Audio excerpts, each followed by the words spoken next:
Is your safety worth? Tonight, Hamilton County reacts to threats of layoffs and closures at the Hamilton County Sheriff's Office, facing deep budget problems next year. There's been a call for a sales tax increase, but it already seems dead in the water. So what do you think? We sent 9 on your side's Evan Millward to find out. He joins us now live. Evan. Yeah, and Tanya, these numbers sure seem huge. More than 100 deputies could be laid off, almost 400 inmates let go. Here's some perspective for you. Take a look at the top 2 levels of the jail. The sheriff says he may have to close both of those next year because he wouldn't have the deputies to staff them.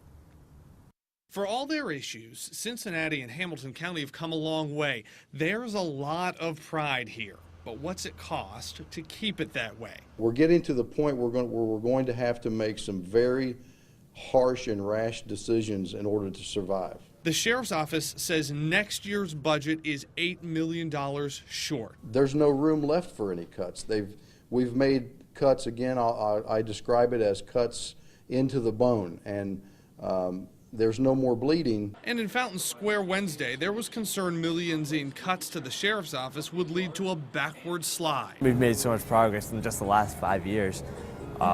It'd be a shame to see that go to waste over a small budget issue. Right now, the jail is at 1 deputy for every 100 inmates. Cutting deputies means cutting population by about 400. We should do everything we can to keep the people that are in there, I think. A sales tax option was floated, then sank along party lines Wednesday.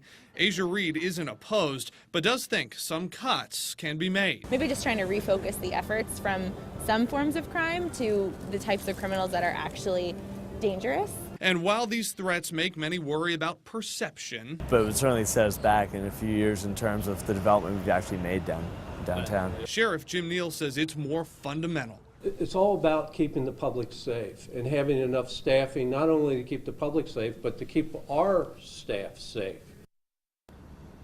And some more numbers for you right now. This jail holds about 1,200, a little more than 1,200 inmates. It's designed to hold 800. That's what they would have to cut it down to if the budget goes as planned, and time's running out to find this money. Commissioners have said they'd like to vote on a finalized budget for next year the day before Thanksgiving. We're live tonight downtown. Evan Millward, 9 on your side.